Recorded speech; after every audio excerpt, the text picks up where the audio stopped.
Hello everyone, मैं शुभा शर्मा स्वागत करती हूँ आप सभी लोगों का आपके अपने चैनल जीएस बाय शुभा में। तो कैसे हैं सभी लोग? मैं आशा करती हूँ आप सब लोग बहुत अच्छे होंगे, एकदम स्वस्थ होंगे। तो चलिए अब आज की जो हमारी क्लास है उस पर आते हैं। आज हम हिस्ट्री में क्या पढ़ने वाले हैं? तो आज का हमारा टॉपिक रहने वाला है वैष्णव धर्म। ठीक है, जैसे कि आपको पता ही है कि हम धर्मों के बारे में पढ़ रहे हैं, तो आज का हमारा टॉपिक वैष्णव धर्म रहने वाला है, जो कि हमारी आज की क्लास में ही कंप्लीट हो जाएगा। ठीक है, शैव धर्म से ही छोटा है। तो वैष्णव धर्म पे शुरू होने से पहले सबसे पहले हम क्या बात करते हैं कि जैसे हम एग्ज़ाम में हमसे क्वेश्चन पूछे जाते हैं। ठीक है, तो सभी धर्मों से रिलेटेड पूछे जाते हैं। वैसे तो वैष्णव धर्म इतना बड़ा है कि हम उसको कितना भी पढ़ते रहें कम पड़ेगा, लेकिन हमको केवल उतना पढ़ना है जो हमसे एग्ज़ाम में पूछा जाता है। ठीक है, तो हम केवल आज की क्लास में उतना ही कवर करेंगे। फिर हमारा जब ये टॉपिक कंप्लीट हो जाएगा, फिर जो हमारी नेक्स्ट क्लास होगी उसमें हम अपना इस्लाम धर्म में आएंगे। ठीक है, इतनी बात क्लियर हो गई? तो चलिए अब जो हमारा आज का टॉपिक है उसको स्टार्ट करते हैं। तो सबसे पहले क्या बात आती है वैष्णव धर्म की? तो सबसे पहली बात आती है कि वैष्णव धर्म के विषय में प्रारंभिक जानकारी उपनिषदों से मिलती है। तो जो ये वैष्णव धर्म है, जैसे शैव धर्म है वैसे ही क्या है, वैष्णव धर्म है। तो इसकी जो जानकारी मिलती है सबसे पहले किससे मिलती है? उपनिषदों से मिलती है इस धर्म के बारे में जानकारी। यदि हम उपनिषद आदि पढ़ेंगे तो उसमें इसके बारे में सबसे पहले जो बताया गया है उसी के अंदर बताया गया है। आगे कहा गया है इसका विकास भागवत धर्म से हुआ।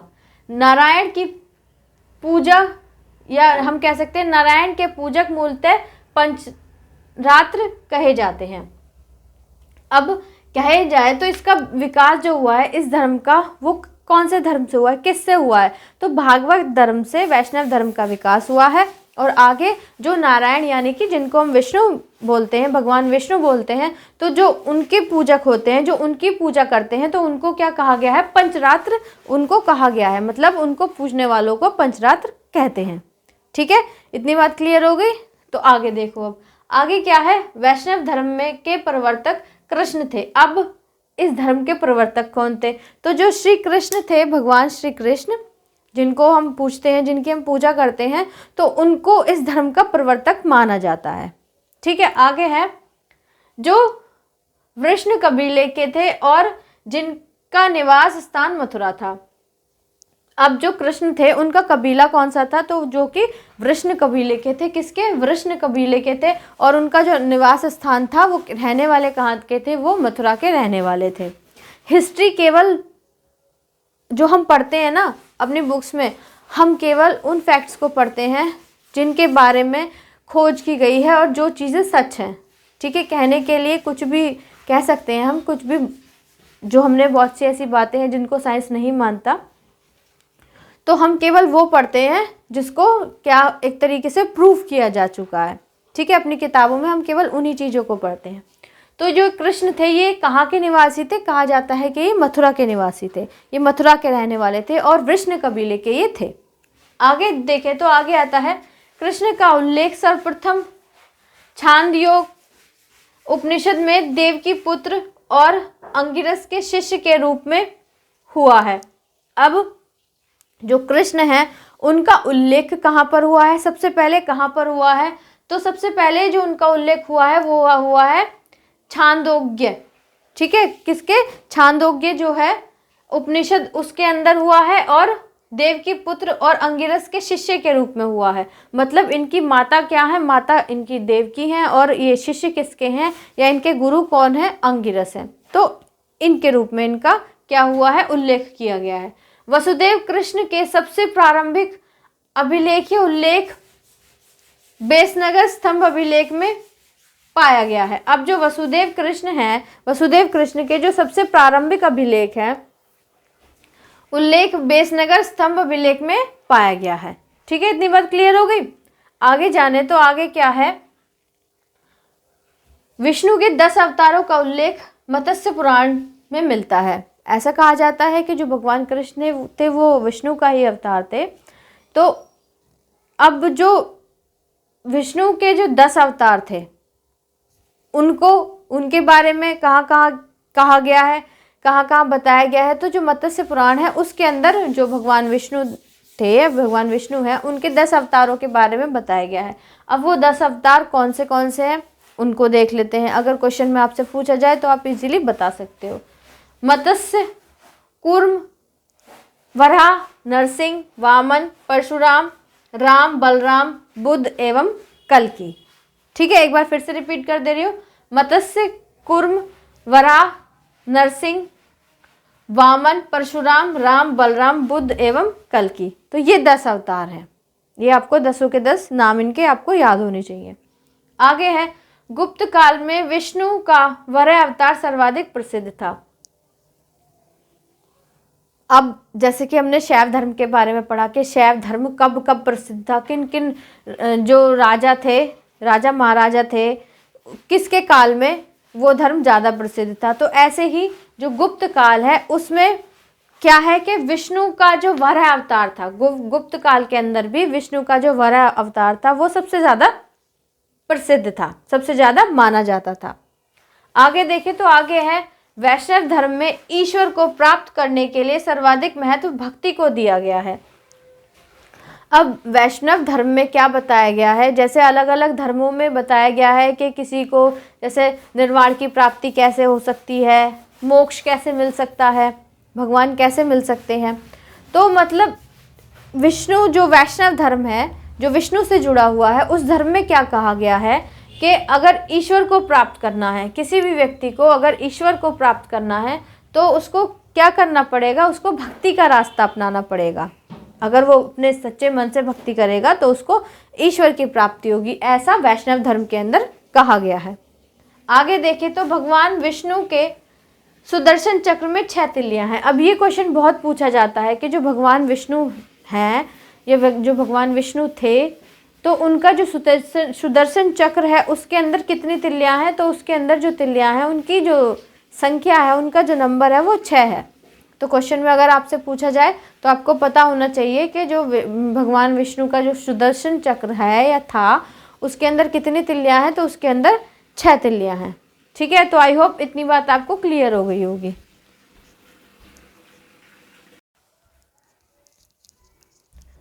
अब अगर हम आगे बात करें तो आगे हम किसके बारे में बात करेंगे, आगे हम बात करेंगे जो कुछ प्रमुख इस धर्म के से रिलेटेड कुछ प्रमुख संप्रदाय थे, उन संप्रदायों में क्या क्या मत निकल के सामने आते हैं और उनके आचार्य कौन थे। और दूसरी तरफ प्रमुख संप्रदाय, उनके संस्थापक, मतलब किस संप्रदाय को किस संस्थापक द्वारा स्थापित किया गया, और उनकी जो पुस्तकें हैं, मतलब किस पुस्तक के अंदर उसके बारे में पता चलता है।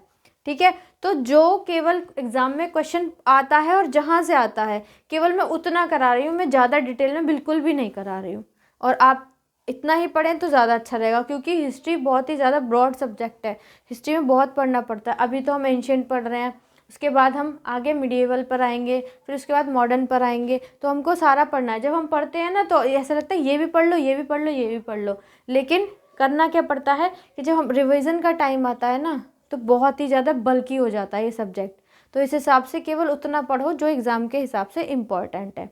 ठीक है, तो देखो, तो अब बात करें अगर हम प्रमुख संप्रदाय की और मत, उनके मतों की और उनके आचार्यों की, तो वो कौन से हैं। सबसे पहले आता है वैष्णव संप्रदाय। ठीक है, कौन सा संप्रदाय आता है, वैष्णव संप्रदाय।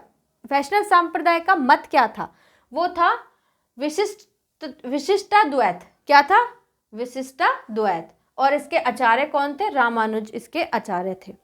ठीक है, तो अगर आपसे पूछा जाए कि जो वैष्णव संप्रदाय था उसका मत क्या था, तो मत के बारे में आपको बताना है, या फिर उसके आचार्य पूछे आपसे तो आपको आचार्य के बारे में बताना है कि उसके जो आचार्य थे वो थे रामानुज। ठीक है, आगे बात करें अगले संप्रदाय की, तो ब्रह्म संप्रदाय। तो जो ब्रह्म संप्रदाय है उसका मत क्या है, द्वैत। क्या है, द्वैत। और इसके जो आचार्य थे वो थे आनंद तीर्थ। कौन थे ब्रह्म संप्रदाय के आचार्य, आनंद तीर्थ। ठीक है, नेक्स्ट आता है रुद्र संप्रदाय। तो रुद्र संप्रदाय किस मत से संबंधित है, वो है शुद्धाद्वैत। किससे, शुद्धाद्वैत से। और जिसके आचार्य कौन थे, वल्लभाचार्य थे। ठीक है, आचार्य कौन थे, वल्लभाचार्य थे।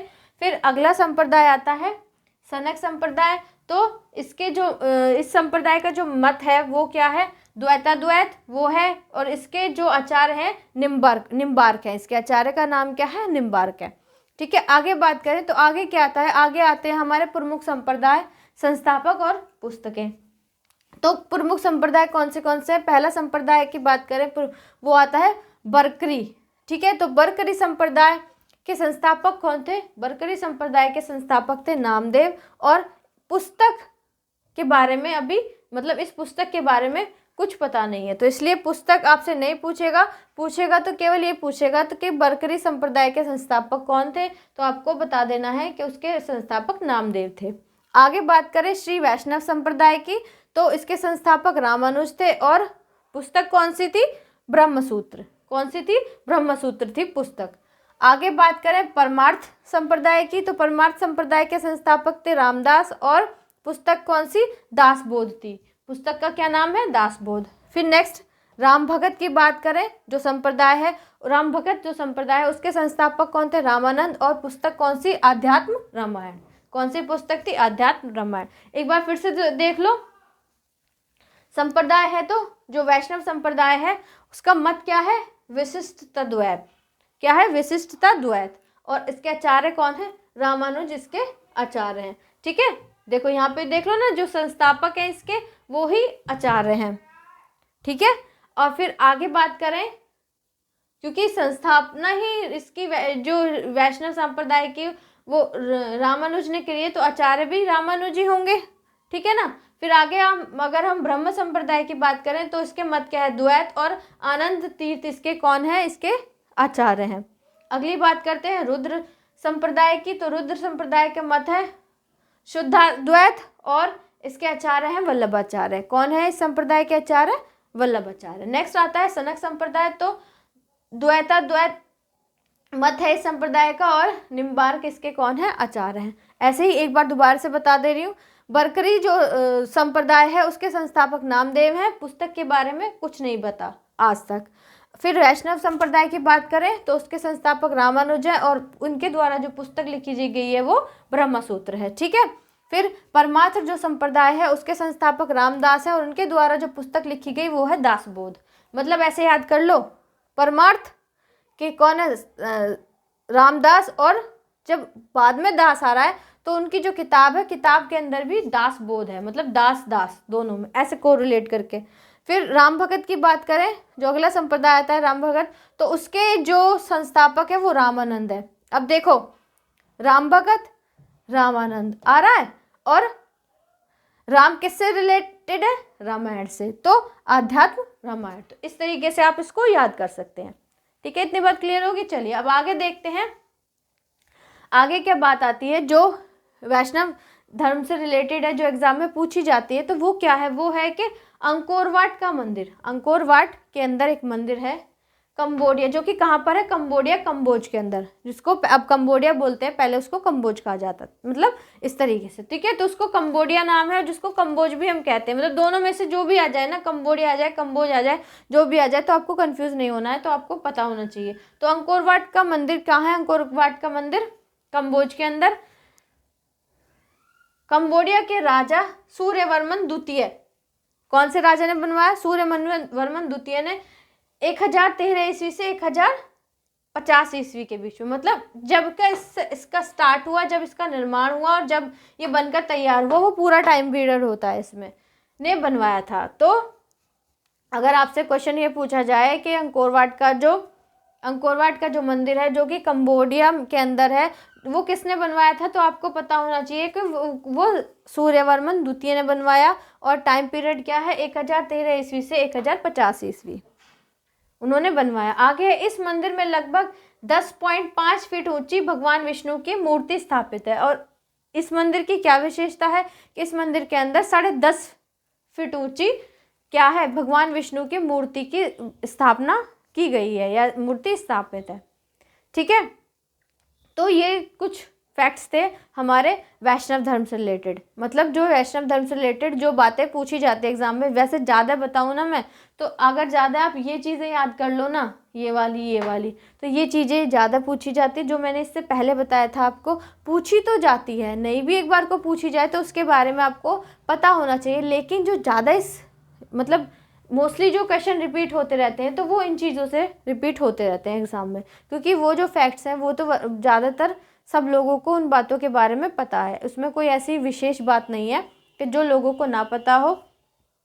जब क्वेश्चन हार्ड करना है कि आप ये सोचते हो कि पता नहीं क्वेश्चन कहाँ से है, तो वो यहाँ से आता है।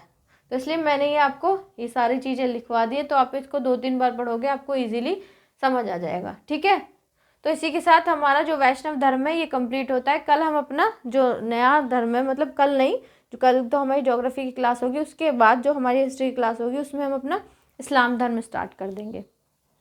ठीक है, तो आज की क्लास इतनी ही है। प्लीज़ आप कमेंट में ज़रूर बताइएगा क्लास आपको जैसी भी लगी हो। अगर अच्छी लगी हो तो प्लीज़ क्लास को लाइक करने के बाद चैनल को और बच्चों तक भी शेयर कीजिएगा, जो चैनल का लिंक है, और इस क्लास के लिंक को भी आप जो भी सोशल मीडिया अकाउंट यूज़ करते हैं उस पर। अगर आप इस चैनल पर नए हैं, वीडियो को पहली बार देख रहे हैं, वीडियो अगर आपको अच्छी लगे, पसंद आए, तो प्लीज़ वीडियो को लाइक करने के बाद चैनल को सब्सक्राइब ज़रूर कीजिएगा। सो आज के लिए इतना ही है। अब मिलते हैं नेक्स्ट क्लास में, तब तक के लिए थैंक यू वेरी मच।